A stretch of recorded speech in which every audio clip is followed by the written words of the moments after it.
પહેલા 6 શ્લોક સર્વોત્તમ સ્તોત્રમાં બહુ સંક્ષિપ્તમાં તમને દર્શન કરાવી રહ્યો છું. 6 શ્લોક એ મહાત્મ્યના 6 શ્લોક છે.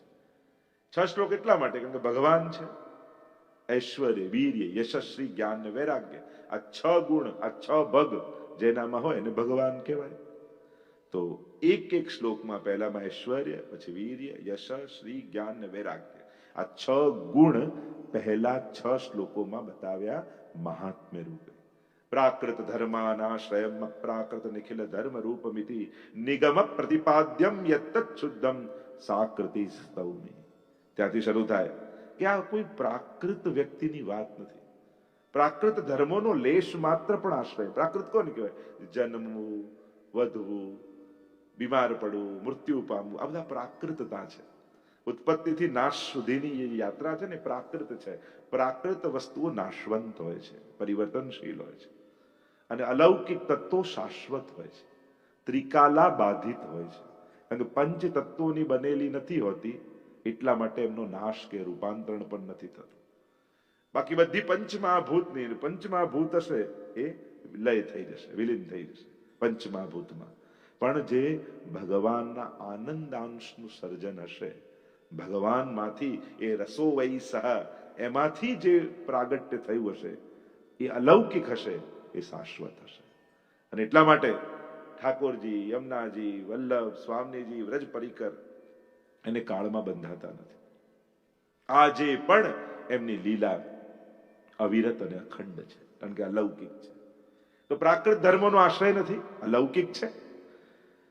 કલિકાલ તમશ્ચન્ન દૃષ્ટિત્વા વિદુષામપી સંપ્રત્ય વિષયસ્તસ્ય મહાત્મ્યમ સમભૂત ભુવિ. કલિયુગમાં બુદ્ધિમાનોની બુદ્ધિ પણ બગડી છે. અભણ અજ્ઞાનીની બુદ્ધિ બગડે તો સમજમાં આવે, પણ સમર્થોની સમજણ બગડે ને ત્યારે સમાજને બહુ મોટું નુકસાન થતું હોય. કોઈ બહુ મોટા પદ પર બેઠું હોય, એની બુદ્ધિ બગડે તો એ બહુ મોટું બગાડી શકે. કોઈ બહુ મોટા અધિકારને લઈને બેઠું હોય, એની બુદ્ધિ બગડે તો એ બહુ મોટું બગાડી શકે. એક ઘરમાં એક વ્યક્તિની બુદ્ધિ બગડે ને એક પ્રાઇમ મિનિસ્ટરની બુદ્ધિ બગડે તો કેટલું મોટું નાશ થાય. પછી તો રશિયા અને યુક્રેન જે ચાલે છે, ઘણા લોકોને આવો હમલો, અરે તું રોજ ઘરમાં હમલા કરે છે એનું શું? ખાલી તારે તો લેવલનો જ ફરક છે, હમલાની વૃત્તિ તો છે જ. અને જે અવસ્થામાં બેસશે ત્યાં કરશું ત્યાં એ થવાનું જ છે ક્લેશ. એટલે કોઈ એમ માને કે એને પ્રોબ્લેમ, એમને નહીં, આપણા બધાને ક્યાંક ને ક્યાંક આ વૃત્તિ તો આપણા બધાની ભીતર કામ કરતી હોય છે. ફરક એના પ્રભાવ, વિસ્તાર અને અધિકારનો જ હોય છે. બાકી ક્રિયા અને વૃત્તિ તો એ કામ કરી જ રહી છે. તો બુદ્ધિમાનોની બુદ્ધિ જ્યારે કલિયુગમાં બગડી અને એવું થયું કે ધર્મના અર્થોને પણ, ગ્રંથોના અર્થોને પણ બદલીને પોતાને જે ધારણા છે એ પ્રમાણે એ પરખ કરવા લાગ્યા, ત્યારે પ્રભુને થયું કે મારા મહાત્માને કોણ પ્રગટાવે? ગ્રંથો જે કહેવા માંગે છે એ તો કોઈ કહેતું નથી. બધા પોતાની ફિલોસોફીને અનુકૂળ બધા શ્લોકોને બેસાડી લે છે, પણ શ્લોક જે કહેવા માંગી રહ્યો છે એ તો કોઈ કહેતું નથી. વ્યાસજી ને સુખદેવજી જે ઉદ્દેશ્યથી ભાગવત લખ્યું એ અર્થો સ્પષ્ટ જે વ્યાસજીને અભિપ્રેત છે એ કોઈ કહેતું નથી. પોતાના ફિલોસોફીને પોતાના દ્રષ્ટિકોણ છે. હા, બધા ખૂબ બોલી શકે, ખૂબ સરસ કહી શકે, અર્થઘટનો કરી શકે, બધાને પ્રણામ, પણ એ વિચાર એમનો છે, વ્યાસજીનો નથી. મહાપ્રભુજી કે હું મારા કોઈ સ્વતંત્ર મતને પ્રગટ કરવા આવ્યો નથી, મારા કોઈ સ્વતંત્ર અર્થોને મારે પ્રગટ કરવા નથી. મારે તો જે વ્યાસજી કહેવા માંગે છે ને એ કહેવું છે સુબોધનીજીમાં. સુખદેવજી જે કહેવા માંગે છે ને મારે એ સુબોધનીમાં કહેવું છે. એટલે મહાપ્રભુજી વ્યાસજીને જે અભિપ્રેત છે એ અર્થો પ્રગટ કર્યા. એટલે થયું દયયા નિજ મહાત્મ્યમ કરિષ્યન્ય પ્રકટમ હરિ વાણ્યા યદા તદા સ્વાસ્યમ પ્રાદુર્ભૂતમ ચકારહી. અને પરમાત્માને દયા આવી કે આ જીવ ભટકી જશે.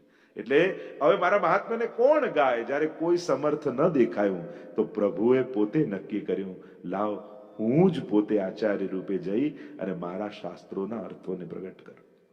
અને એટલે પ્રભુએ પોતાના મુખારવિંદ રૂપ શ્રી કૃષ્ણાસ્ય શ્રી વલ્લભને પ્રગટ કર્યા છે. અને એટલે મહાપ્રભુજી આ ભૂતલ પર ભાગવતના અર્થોને પ્રગટ કરવા પધાર્યા.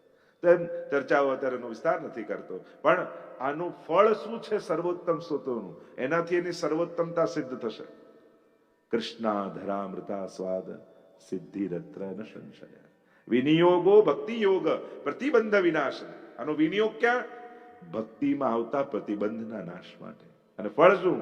કૃષ્ણાધરામતા, જે પરમ સુધારૂપ કૃષ્ણ છે, જે રાસમાં જે પોતાના આનંદનું દાન કરે છે, એ આનંદનો અનુભવ આ સર્વોત્તમના જપ માત્રથી થઈ જશે. કારણ કે મહાપ્રભુજીના બે રૂપ આપણે ત્યાં બતાવવામાં આવ્યા, એક અગ્નિ રૂપ અને બીજું સુધા રૂપ. આ બંને સ્વરૂપ મહાપ્રભુજીના છે. અગ્નિ રૂપ મહાપ્રભુજી છે અને એટલે નામ છે વૈશ્વાનરાય નમઃ. વૈશ્વાનર અગ્નિ છે, પણ આ તો વિરહાનલ છે. વિરહાનલ રૂપ મહાપ્રભુજી છે. અને બીજું સુધા રૂપ. રોમ રોમ રસ છલકે શ્રી વલ્લભ, એ સુધા રૂપ મહાપ્રભુ. તો બંનેની ચર્ચા બહુ ગહનતમ છે. આવો નામાવલીમાં જયારે પ્રવેશ કરીએ ત્યારે પહેલું જ નામ આનંદાય નમઃ. એટલે કે વેદે ઉપનિષદે પરમાત્માના જે સ્વરૂપનું વર્ણન કર્યું, એ વેદનું નામ, વેદમાં પરમાત્માને આનંદ કયો છે. આનંદ માત્ર કરપાદ મુખોદરાધિ. આનંદ માત્ર કર પાદ મુખ ઉદર આદિ. એટલે કે જે સર્વાંગ આનંદમય છે એ જ બ્રહ્મ છે. એટલે જ આપણે કહીએ નંદઘર આનંદ ભયો. કોણ થયું છે? કોઈનું બાળક થયું છે, કોઈનું છોકરું થયું છે? ના, વેદમાં જેને આનંદ રૂપ કયો એ પરમાત્મા નંદના ઘરે પ્રગટ થયો છે. પછી આપણે કહી જય કનૈયાલાલ. અને જે વેદનો પરમાત્મા એ નંદ બાબાના ઘરે પ્રગટ થયો, નંદ બાબાનું જે બાળક છે એ વલ્લભ રૂપે પ્રગટ થયો. એટલે કહ્યું આનંદાય નમઃ. એ આનંદ રૂપ પરમાત્મા પ્રગટ થયા છે. અને આનંદ ક્યાં? ડોક્ટર સાહેબ બેઠા છે, એમને કહો કે લાંબુ જીવવા શું કરી ડોક્ટર સાહેબ? એ કે આનંદ મારો, આનંદમાં રહેવાનું, બધું સારું. પણ પછી આનંદ મળે ક્યાં? તો પછી પાછું એમને કે આનંદ તો ક્યાં? તો કથામાં આવીને ત્યારે ખબર પડે આનંદ ક્યાં મળે. નંદ ઘર આનંદ ભયો, જય કનૈયાલાલ કી. ઈશ્વર જ આનંદનો રૂપ કરવાના છે. નંદાય કરવાનું છે. પણ પ્રભુ આનંદ રૂપ છે. પ્રભુની ભક્તિમાં આનંદ મળે છે. શ્રી વલ્લભ આનંદ રૂપ છે. શ્રી વલ્લભના શરણે જઈ રહી આનંદ. આનંદ ક્યાં છે? જે શરણાગત છે એ જ સુખી છે. નાનકડું બાળક સુખી સૌથી વધારે નિશ્ચિંત ક્યારે હોય? જ્યારે માના ખોળામાં હોય. એને મુક્ત કરો તો એ તો વધારે ચિંતામાં આવી જાય. ઘણી મુક્તિ બંધન જેવી છે અને ઘણા બંધનો મુક્તિ જેવા છે. માની ગોદનું બંધન બાળકને મુક્તિ જેવું લાગે છે. ગુરુના ચરણોનો આશ્રય સેવકને, વૈષ્ણવને મુક્તિ જેવું લાગે છે. ઠાકોરજીના ચરણ કમલનો આશ્રય એ ભગવદીઓને મુક્તિ જેવું લાગે છે. એને અંદર અહીંયા જ બંધાયેલો રહું, કેવો આનંદ આવે. પ્રભુના કયામાં રહું, કેવો આનંદ આવે. ગુરુની આજ્ઞામાં રહું, કેવો આનંદ આવે. જે દિવસે ગુરુની આજ્ઞા, પ્રભુની આજ્ઞા, ભગવદીઓની આજ્ઞા આપણને બંધન લાગવા માંડે ને, ત્યારે માનવું કે કંઈક સમજણમાં ફરક છે. આ બંધન નથી, આ ટેકા છે. વેળને જેમ લાકડી સાથે બાંધીએ ત્યારે વેલનું લાકડી જોડે બંધાવું બંધન નથી, એના વિકાસનો આધાર છે, એની પ્રગતિનો ટેકો છે. એમ ગુરુના વચનો, પ્રભુની આજ્ઞાઓ આપણી ભક્તિની વેલના વિકાસના આધાર છે. આમાં બંધાયેલો રહીશ ને તો મારી ભક્તિ ખીલ્યા કરશે. પણ જો આનાથી છૂટીશ તો ક્યારે આ વેળ મુરઝાઈ જાય કાંઈ ખબર નથી. અને જ્યારે આ રીતે જોઈએ, દ્રષ્ટિકોણ બદલશો ને તો આ જ બંધન સુરક્ષા જેવું લાગશે. નાનકડા બાળકને માની છાતીએ પકડી રાખે માં, ભીડમાં હોય ત્યારે બાળકને બંધન નથી લાગતું, સુરક્ષા લાગે છે કે મારી માએ મને સુરક્ષિત કરીને રાખ્યો છે. એમ જ જ્યારે વલ્લભ કોઈ આપણને આજ્ઞા, આપણી મર્યાદાઓ બતાવે છે કે બેટા આની આગળ ન ઓળંગતો હો, આને ક્રોસ ન કરી જતો, આને પકડી રાખજે. એ બંધન નથી, એ આપણી સુરક્ષાઓ છે, આપણી રક્ષા માટે છે. કારણ કે રાવણ હરણ કરવા બેઠો જ છે તૈયાર, પણ સીતા જો લક્ષ્મણ રેખાની ભીતર રહે ને તો રાવણ કંઈ નથી કરી શકતો. પણ જ્યાં પગલું બહાર કાઢીએ ત્યારે રાવણો અનેક પ્રકારના બેઠા છે. અને પછી આખી રામાયણ થાય છે. પછી એટલે જીવનમાં આખી રામાયણ ન થાય એના માટે આપણે બધા જ આપણી લક્ષ્મણ રેખાઓ આપણે જ દોરી રાખીએ. તો શ્રી મહાપ્રભુ તો આનંદ રૂપ છે. આનંદ માત્ર કરપાદ મુખ ઉદરાદિ. સર્વાંગ આનંદમય. અને આનંદ કહીને કહ્યું સાક્ષાત વસ્તુતઃ કૃષ્ણ એવ, પ્રભુ જ મહાપ્રભુ રૂપે પધાર્યા છે. અને એવા અનેક પ્રકારના પ્રસંગો આપણે ત્યાં 84-252 વૈષ્ણવની વાર્તામાં આપણને મળે છે કે સાક્ષાત પ્રભુ રૂપે દર્શન શ્રી મહાપ્રભુજી આપ્યા હોય. એવા અનેક પ્રકારના પ્રસંગો જોવા મળે આપણને. અને એ પ્રભુ જ્યારે આપણે ત્યાં પધારે છે ત્યારે મહાપ્રભુજીના માધ્યમ થકી પધારે છે. એવા આનંદ રૂપ શ્રી વલ્લભ છે. અનેક પદ સાહિત્ય પદ્મનાભદાસજીના પણ 20 જેટલા પદો શ્રી મહાપ્રભુજી માટે બહુ પ્રસિદ્ધ છે. કેવા સુંદર સ્વરૂપના દર્શન શ્રી વલ્લભ ના શ્રી પદ્મનાભદાસજી આપણને કરાવે. પદ્મનાભદાસજી તો એટલી બધી મહાપ્રભુજી માટે જપ તપ તીરથ નેમ ધર્મ વ્રત, જ્યાં હરિરાય મહાપ્રભુ આદિના પદોમાં તમે જુઓ એ જ શ્રી મહાપ્રભુજી. જ્યારે ગુસાઈજીની આંખે જુઓ છો, જ્યારે ગોપીનાથજીની આંખે જુઓ છો, જ્યારે ગોકુલનાથજીની આંખે જુઓ છો, જ્યારે હરિરાયજીની આંખે જુઓ છો, જ્યારે અષ્ટસખાની આંખે જુઓ છો, ત્યારે સાચો પરિચય આપણને થાય છે. કારણ આપણી લૌકિક આંખે આને એટલી લૌકિકતા આપણી ભીતર છે કે અલૌકિક સ્વરૂપોમાં પણ લૌકિકતાને શોધી લઈએ છીએ. નહીં, ઘણી વાર પ્રસાદ લેતા આ સારું બન્યું છે ને પેલું બરાબર નથી બન્યું, તો એ તો જમ્યા કહેવાય, પ્રસાદ લીધો થોડી કહેવાય. આમાં ભગવાનનું અધરામૃત છે. તો એટલે કે પ્રસાદ અલૌકિક છે, પણ એમાં પણ આપણે લૌકિકતા સ્વાદ ઘણી વાર યાત્રાઓમાં પ્રસંગોમાં લૌકિક મજા કરી આપણને અલૌકિકતાનો આભાસ થતો હોય. અરે યાત્રામાં બહુ મજા આવી, કેમ? ફૂડ બહુ સારું હતું. તો છેલ્લે તો લૌકિક રસ લઈને જ ઘરે આવ્યો ને. અલૌકિકતાને ભૂલી ગયો. રહેવાનો રૂમ બહુ સારો હતો, ફૂડ બહુ સારું હતું. અરે કથામાં એટલી મજા આવી, રોજ અમે તો ગરબા કરતા. તો છેલ્લે તો ક્યાંક આપણા એટલે કે સત્સંગ કેવલ આનંદ, અલૌકિકતા એ આનંદ સાથે જોડાયેલી જ છે. નાચવું ગાવું એમાં કોઈ દોષ નથી, પણ કેવલ લૌકિક મજાને અલૌકિક આનંદ ન માણી બેસીએ, એની પણ સભાનતા અને સજાગતા તો રાખવી જ જોઈએ. ઘણી વાર આપણી જ મનની લૌકિકતાને માણી આપણે અલૌકિક સ્થાનેથી પાછા વળી જઈએ છીએ અને આપણને અલૌકિક જેવો એમાં આભાસ થવા લાગે છે. એટલે જ અલૌકિક એટલે ઘણી વાર કૃષ્ણની વાતો કરવી થોડી સત્સંગ છે. એ ભલે રૂબરૂ થતી હોય, ઝૂમ પર થતી હોય, ફોન પર થતી હોય, અનેક પ્રકારથી થતી હોય. કોરોના પછી તો કેટલા પ્રકાર સત્સંગના થયા, પણ કૃષ્ણની વાત એ સત્સંગ નથી. ભગવદીઓ ભેગા મળી એકબીજાના હૃદયમાં કૃષ્ણના ભાવને દ્રઢ કરે, સત્સંગ તો એને કહેવાય. બાકી વાતો તો ભગવાનને ન માનતા હોય એ લોકોએ કેટલી સારી કરી લે છે. ભગવાન વિશે કેટલે, કૃષ્ણ વિશે કેટલા લેક્ચરો આપનારા લોકો થઈ ગયા છે. એને પૂછો, અચ્છા તારા કહેવાથી તું એમ ઈચ્છે છે કે અમે કૃષ્ણને ભજવા લાગી? ના ના ના, તમે તો મારું લેક્ચર સાંભળવા આવો ને એટલે કૃષ્ણ માટે બોલું છું. એનો ઇન્ટેન્શન તો તમે સાંભળવા જાઓ એ હોય, તમે કૃષ્ણના ભક્ત થઈ જાઓ એવું થોડી હોય. એને એ તો કૃષ્ણ માટે એટલા માટે હોય કે એને ખબર છે કે આ કૃષ્ણ પ્રેમી છે, એ કૃષ્ણ માટે બોલીશ તો સાંભળવા આવશે. અને એટલા માટે ઘણીવાર તમને આકર્ષણ કરવા માટે તમારા ઈષ્ટની ચર્ચા થઈ રહી છે કે તમે એને ભજવા લાગો, સેવવા લાગો, એના માટેની ચર્ચા થઈ રહી છે. એ વિવેક આજે કેળવવો જ રહ્યો. કોઈ ગમે તેટલું સારું બોલવાથી સત્સંગ થોડી થઈ જાય છે.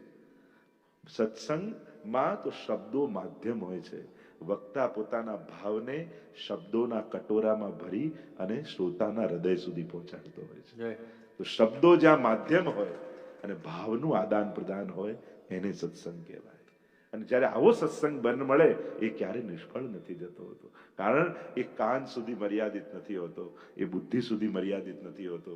એ સીધો હૃદયમાં જઈ અને પોતાનો નિવાસ કરી લે છે, કાયમ માટે પોતાનું ઘર કરી લે છે. કૃષ્ણ પ્રેમી તમને બનાવી દે એને સત્સંગ કહેવાય. તો આ બધી ચર્ચા તો આનંદ તત્વ અલૌકિક છે, સુખ તત્વ લૌકિક છે. તો સુખમાંથી જ્યારે સમજણ પેદા થશે ત્યારે આનંદ પામવાની, કારણ કે આનંદ મેળવવાની એક કળા છે. આનંદ ક્યાં છે એ પેલા જાણવું પડે, કારણ કે ગ્રંથો કહેતા હોય ત્યાં અત્યારે આપણને આનંદ ના આવતો હોય. તાવ આવતો હોય ને કોઈને રસગુલ્લો ખવડાવે તોય ફીકો લાગે. અરે ચાસણીમાં ડૂબાડેલો છે તોય ફીકો. હા, રસગુલ્લામાં થોડી સ્વાદ હોય. અરે તારી જીભનો સ્વાદ મરી ગયો છે. એમ ઘણી વાર કથામાં થોડી સ્વાદ હોય, સેવામાં થોડી સ્વાદ હોય, નામમાં થોડી સ્વાદ છે. અરે તને તાવ છે લૌકિકતાનો, અને એટલા માટે તાવ છે એટલે ભગવદ નામ સેવા સ્વરૂપમાં તને સ્વાદ નથી આવતો. કારણ કે આટલું બધું એક વ્યક્તિ ચશ્મા કઢાવવા ગયો અને ચશ્મા કઢાવવા ગયો તો ડોક્ટર કે હવે વંચાય છે, પેલા ABCD લખે ને, તો કે ના નથી વંચાતું. એને પાછો નંબર ચેન્જ કર્યા, હવે વંચાય છે, તો કે ના નથી. હવે બધા કાચ ટ્રાય કરી લીધા, પેલો બધામાં ના જ પડે, નથી વંચાતું. તો કે તને એકેમાં નથી દેખાતું? કે ના હું અભણ છું, મને વાંચતા નથી આવડતું. તો કે પહેલા કે ને ભાઈ, ડોક્ટરે તો કાચમાં જ તકલીફ છે, કે આ તો વાંચવામાં જ તકલીફ છે. તો જયારે બુદ્ધિનો નાશ થયો હોય તો પછી બીજા બધાના ક્યાં બચાય? બુદ્ધિ નાશાત પ્રણશ્યતિ, ગીતાજીના શબ્દોમાં કહું તો બુદ્ધિનો નાશ થાય તો સર્વનાશ થઈ જાય. એમ ઘણી વાર અલૌકિકતા જ હૃદયમાં ન હોય. તમે કહો ચલ આ પાઠ કરી લે, ચલ આ માળા કરી લે, ચલ આ કરી લે, પેલાને કસામાં રસ ના આવે. કારણ કે મૂળ વાત શું છે? અલૌકિક ભાવ જ ન હોય. ભાવના અભાવમાં તમે ગમે તેટલું સરળ કરીને આપો પણ એને અઘરું જ લાગવાનું છે. કારણ કે રસ નથી તો આસ્વાદ ક્યાં કરવાનો? ભાવે તો મોઢામાં મૂકે ને. તાવ છે, ભાવે જ નહીં. તમે ગમે તેટલું સારું બનાવો. બેનો ઘણી વાર બૂમો તમારા માટે તમે કોઈ ભાવે બનાવી દો, ખાવ તો ખરા, જમો તો ખરા. પકડો કે ના સ્વાદ જ નથી આવતું, ઈચ્છા જ નથી થતી. તો બસ તકલીફ એ જ છે. ભૂખ મરી જાય ત્યારે ગમે તેટલા સારા ભોજન સામે મૂક્યા હોય એને જોઈને સ્વાદ ના આવે, ઉબકા આવે. અને ઘણીવાર આપણી સાથે ભગવાન અને અલૌકિક માર્ગમાં એવું થઈ રહ્યું છે, બચવાની કોશિશ કરીએ, ટાળવાની કોશિશ કરીએ. જે સ્વાદ પાપમાં આવે છે એ પુણ્ય કરવામાં ક્યાં આપણને આવે છે? પુણ્ય ભાવવા લાગે ને પછી પુણ્ય કરો એ કહેવું ન પડે. ભગવદ નામ જયારે ભાવવા લાગે ત્યારે માળા કરો એ કહેવું ન પડે. પાઠ જયારે ભગવાનના સ્તોત્રો ભાવવા લાગે, ગમવા લાગે પછી કરવા બેસે એવું કહેવું ન પડે.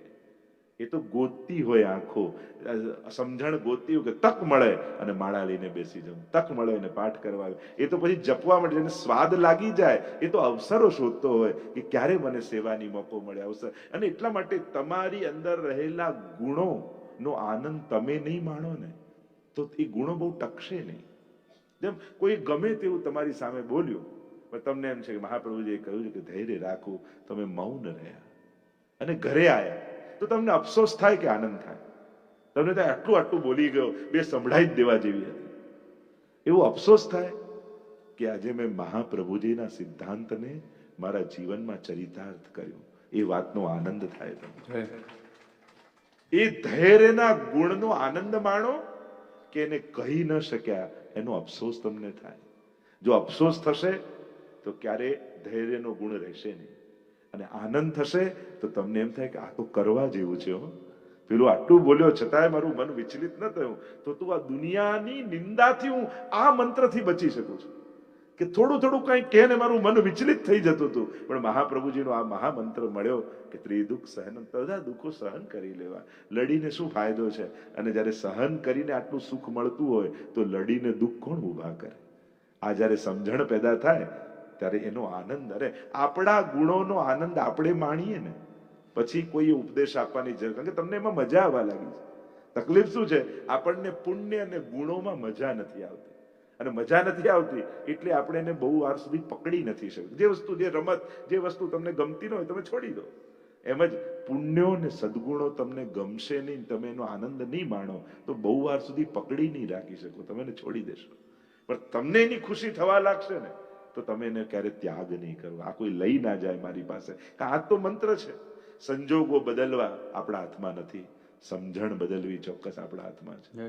સદવિચારોને ગ્રહણ કરી અને દુર્વિચારો સાથે લડવા માટે સદગુણો છે. સદવિચાર, પાપથી પાપ જોડે ન લડી શકાય, પુણ્યથી લડવું પડે. દુર્ગુણોથી દુર્ગુણો સાથે ન લડી શકાય, સદગુણોથી લડવું પડે. તલવારનો ઘાથી બચવું હોય તો ઢાલ જોઈએ, ઢાલથી બચાય. તમારી ઢાલ કઈ? મહાપ્રભુજીએ બતાવેલા સિદ્ધાંતો એ સંસારની તલવાર સામે બચવા માટેના ઉપાયો. આપણી ઢાલ છે. આપણી રક્ષા આપણે શેનાથી કરીશું? મહાપ્રભુજીના સિદ્ધાંતોના ઢાલથી. કે પેલા આ વાર કર્યો તો હું આ શ્લોકની ઢાલ લઈને ઉભો રહીશ, પેલા આ વાર કર્યો તો હું આ ઢાલ લઈને. અને જ્યારે તમને મહાપ્રભુજીના વચનો તમારા જીવનની, અલૌકિક જીવનની સુરક્ષા આપતા દેખાશે ને ત્યારે દરેક સમયે ઢાલ લઈને જ ઉભા હશો તમે. કારણ કે આનાથી જ બચાય એવું છે, બાકી કોઈ રસ્તો નથી. તો જે ચર્ચા આનંદાય નમઃ, આનંદ રૂપ મારો ઠાકોરજી છે. કઈ રીતે મહાપ્રભુજી આનંદ રૂપ છે, અને જે આનંદ રૂપ હોય એ જ આનંદનું દાન કરી શકે. જેની પાસે પોતે જ ન હોય શું આપી શકવા? એટલે મહાપ્રભુજી આનંદાય નમઃ છે, અને આગળ કહ્યું પૂર્ણાનંદાય નમઃ. સર્વોત્તમ આગળ પાછળના થોડાક નામોને હું સંકળતો જઈશ, બધા નામો લેવા સંભવ નથી. પૂર્ણાનંદાય નમઃ, એ આનંદનો અનુભવ કરી પૂર્ણાનંદ થઈ જાય. તો મહાપ્રભુજી આનંદાય છે, પરમાનંદાય છે, અને પૂર્ણાનંદાય છે. તો એવા શ્રીમાં તો પહેલું નામ આનંદાય કહી સાક્ષાત પ્રભુ છે એવો અર્થ કર્યો. ત્રિતયાત્મા કૃષ્ણ જ છે. કૃષ્ણ શબ્દનો અર્થ જ એ થાય, ડેફિનેશન એ થાય, કૃષિર ભૂવાચકો શબ્દ ણશ્ચ નિવૃત્તિવાચક તયોરૈક્ય પરબ્રહ્મ કૃષ્ણ તે વિધીયતે. કૃષ્ણ શબ્દનો અર્થ છે કૃષિર ભૂ સત્તાયામ, અને સ્ન એટલે આનંદ. સર્વત્ર જેને આનંદની સત્તા છે એ જ છે કૃષ્ણ. નામ રૂપ લીલા ધામ ચારે રીતે જે આનંદનું દાન કરનારો છે એ જ કૃષ્ણ છે. અને એ કૃષ્ણ જ આચાર્ય ચરણ રૂપે ભૂતલ પર પધાર્યા, એના જ સ્વરૂપે પોતે આવ્યા છે. એ અર્થ બતાવતા પહેલા કહ્યું આનંદાય નમઃ, બીજું નામ કહ્યું પરમાનંદાય નમઃ. આનંદનો જે અનુભવ કરે એને પરમાનંદનો અનુભવ થાય. તો આનંદ રૂપ કૃષ્ણનો રાસમાં અનુભવ કોણ કરે છે? તો કે સ્વામિનીજી. સ્વામિનીજી એ પરમાનંદ રૂપ છે. અને એટલા માટે પરમાનંદાય કહીને મહાપ્રભુજીનું બીજું સ્વરૂપ બતાવ્યું કે સાક્ષાત સ્વામિનીજી જ શ્રી વલ્લભ રૂપે ભૂતલ પર પધાર્યા છે. એવા પ્રસંગો પણ રાસ આદિકના કહેવાય કે જીવો ગયા અને સ્વામિનીજીએ સંકલ્પ કર્યો કે પ્રત્યેક ભૂતલમાં લીલાના જીવોને હું ફરી લીલામાં પ્રાપ્ત કરાવીશ. એવા ભાવ સાથે એ સ્વામિનીજીનું સ્વરૂપ છે. ત્યાં વલ્લભાષ્ટકમાં પણ મહાપ્રભુજીની સ્વરૂપને સમજાવતા ગુસાઈજી આજ્ઞા કરી છે. એ રીતે શ્રી વલ્લભ સાક્ષાત સ્વામીની છે, અને સ્વામીની જ પ્રભુનું દાન કરવા સમર્થ છે. કૃષ્ણનું દાન બીજું કોણ કરે? એટલે મહાપ્રભુજીના નામ છે સર્વોત્તમમાં અદેય દાન દક્ષશ્ચ મહોદાર ચરિત્રવાન. જે કોઈને આપી શકે એવું દાન શ્રી વલ્લભ કરે છે. કારણ કે બધાને આપનારો છે પરમાત્મા, પણ જે પરમાત્માને આપે છે એ જ મહાપ્રભુ છે. મહાપ્રભુજીએ બીજું શું આપ્યું આપણને? બે વસ્તુ આપી. એક પ્રભુ સાથેનો સંબંધ આપ્યો, બ્રહ્મ સંબંધ, અને બીજું સાક્ષાત જેની જોડે સંબંધ કરાવ્યો એ પ્રભુને પુષ્ટાવીને આપણને આપ્યા. આ બંનેનું દાન. અને દક્ષ લોકો લેવામાં ચતુર હોય, આ તો આપવામાં હોશિયાર છે. કોઈ દુનિયામાં એવો જો જે દાન આપવામાં બહુ હોશિયાર હોય. હોશિયાર કોઈ ના માંગવા ઈચ્છતો હોય, ના લેવા ઈચ્છતો હોય, એને આપી દે ને, એ દાન આપવામાં હોશિયાર કહેવાય. દુનિયામાં લેનારા, કઢાવનારા હોશિયાર. જો આની પાસે આટલું કઢાઈ લીધા, આની પાસે આટલા લઈ લીધા, આની પાસે લેવામાં હોશિયાર. મહાપ્રભુજી આપવામાં દક્ષ ચતુર છે.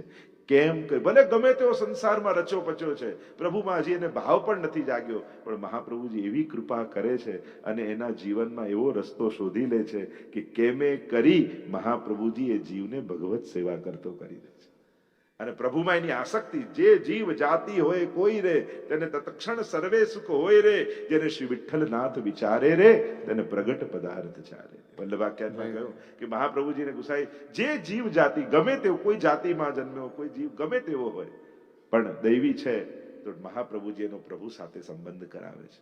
એવી કૃપા, તે એવું સ્વરૂપ પરમાનંદાએ કહી સાક્ષાત સ્વામીજી રૂપ મહાપ્રભુજી છે એમ કહ્યું. અને ત્રીજું સ્વરૂપ શ્રી કૃષ્ણાસ્યાય નમઃ. આ ત્રીજું સ્વરૂપ. આસ્ય એટલે મુખારવિંદ. એ મુખારવિંદ રૂપ મહાપ્રભુજી છે. મુખારવિંદમાં, ભગવાનના મુખારવિંદમાં 7 ધર્મો બિરાજે છે, અને 7 ધર્મો શ્રી વલ્લભમાં પણ છે. અત્યારે કદાચ સમય અભાવમાં બહુ ચર્ચા નહીં કરી શકું, પણ મુખાદ અગ્નિ રજાય, મુખમાંથી અગ્નિનું પ્રાગટ્ય થાય. બ્રાહ્મણોસ્ય મુખમાંથી રજાય, તો બ્રાહ્મણોનું પ્રાગટ્ય મુખમાંથી છે. તો મહાપ્રભુજી સ્વયં જો અગ્નિરૂપ, તો વિશ્વાનરાય નમઃ. સ્વયં બ્રાહ્મણ તો તૈલંગ તિલક શ્રીમદ વલ્લભ આપણે પદાદીમાં ગાતા હોય તો આ બ્રાહ્મણ કુળમાં પ્રગટેલા છો. મૂળ પુરુષ નારાયણ યજ્ઞ શ્રુતિ અવતાર ભય સર્વજ્ઞ શાખા તૈત્રીય ગોત્ર ભારદ્વાજ તૈલંગ કુલ ઉદ્દીત દ્વિજરાજ. મૂળ પુરુષ નામના ગ્રંથમાં મહાપ્રભુજીનું આખું જીવન ચરિત્ર દ્વારકેશજી વર્ણન કરે છે. તો એમાં મહાપ્રભુજીના કુળનો પરિચય આપે છે. કારણ કે આપણે ત્યાં કુળ પરંપરા પણ એટલી જ મહત્વની છે. આધુનિક યુગમાં ભલે કદાચ આ બહુ કુળ પરંપરાને એટલી મહત્તા નહીં અપાતી હોય, પણ આપણી સાંસ્કૃતિક આપણી હિન્દુ ધર્મમાં કુળ પરંપરાને પણ એટલું જ મહાત્મ્ય. એટલે રઘુકુળ, યદુકુળ, વલ્લભ, આ બધા કુળની કેમ ગાવામાં આવે ગાથા? કારણ કે એની અને આજે પણ ઘણી વાર આ માનવ માટે કદાચ બહુ ખેલદિલી પૂર્વક વિજ્ઞાન સ્વીકારતું નથી, પણ પ્રાણીઓ માટે તો સ્વીકારે જ છે. આ જીન્સના પેલા આ સિંહ નથી રહ્યા, હવે આવી ગાય નથી રહી આની જીન્સની, આની આ લોકો એને પ્રિઝર્વ કરે, એને સાચવવાની કોશિશ કરે, ત્યાં એને એ જ કુળનું જોઈએ છે. પણ માનવની વાત આવે ત્યારે, કારણ કે આગળ થયું પણ એવું ઘણી વાર કુળના નામે કે એના નામે ક્યાંક ખોટું તો લોકો એને પણ ખોટું માની. પણ બાકી જોવા જાઓ તો વિજ્ઞાનીઓ પણ ભલે પશુ પંખી માટે તો કોશિશ કરે જ છે કે એ જ જીન્સના ને એ જ પેલા સચવાય, તે માનવનું પણ છે. કારણ કે જો પિતાનું ડાયાબિટીસ આવી શકતું હોય તો પિતાના સંસ્કાર દીકરામાં ના આવી શકે, એ પરંપરા લોહીમાં ના આવી શકે. ઘણીવાર બધી જ વસ્તુ ભણાવાતી નથી હોતી, ઘણીવાર લોહીમાં પણ ગુથાયેલી હોય છે અને ઉગતી હોય છે, ને આપણે જોઈએ પણ છે. એટલે જ આપણે ત્યાં તો કુળને યારે તે આમ કે તું આવા કુળનો તે આ કર્યું. કોઈ વ્યક્તિ ભૂલ કરે ને તો એના બાપ દાદાઓને યાદ કરાતા કે એમના ભજનમાં કોઈ ભૂલ થઈ ગઈ કે તારે એમના ઘરે આવો દીકરો આવો દીકરી થઈ, એમ લોકો એને યાદ કરતા. કારણ કે એના સંસ્કારો એ લોહીમાં ગૂંથીને આવતા હતા. તો આ બધા પરંપરાઓ છે. તો આપણે ત્યાં આખી એ કુળ પરંપરા મહાપ્રભુજીની બતાવવામાં આવી અને કહ્યું કે આ સાક્ષાત ગુરુ રૂપે મહાપ્રભુજી છે, કૃષ્ણ હાસ્ય રૂપે, મુખારવિંદ રૂપે છે, સાક્ષાત ગુરુ રૂપે પધારી અને બધાને શ્રી ઠાકોરજીના અદેય દાન મહાપ્રભુજીએ કર્યા. વૈષ્ણવ એ જ કે આપની સેવામાં આપ અમારી સુધી લેજો, આપણે સેવામાં સુધી લેજો. શ્રી મહાપ્રભુજી હાસ્ય રૂપે, મુખારવિંદ રૂપે છે. અનેક અનેક અર્થો, અનેક અનેક અર્થઘટનો છે. મુખારવિંદ અમે જેમ ધર્મો બતાવ્યા એમ બ્રાહ્મણોનું પ્રાગટ્ય છે, અગ્નિનું પ્રાગટ્ય છે, વેદ મંત્રો પ્રગટ થાય. કર્મ માર્ગ પ્રવર્તક મહાપ્રભુનું નામ છે. કર્મ માર્ગ એટલે યજ્ઞ યાગાદિનો માર્ગ, એ મહાપ્રભુજી સ્વયં માનનારા છે. એવા અનેક અનેક અર્થો આ ત્રણ શબ્દો એટલે રૂપમ તત ત્રિતયાત્મકમ પરમભિદેયમ સદા વલ્લભ. ત્રિતયાત્મક રૂપ મહાપ્રભુ, આપ આચાર્ય રૂપ, પ્રભુ રૂપ, સ્વામી રૂપ, રૂપ ત્રિતયાત્મક, ભાવાત્મક, રસાત્મક, એમ આચાર્ય ઘણા બધા ભાવ. હમણાં વિરાત્મક, આમ ત્રણ ભાવ પણ સ્વરૂપના કહે. મહાપ્રભુજીને તો ગાથા એવી છે ને, એક વલ્લભ નામમાં બધું સમાયેલું છે.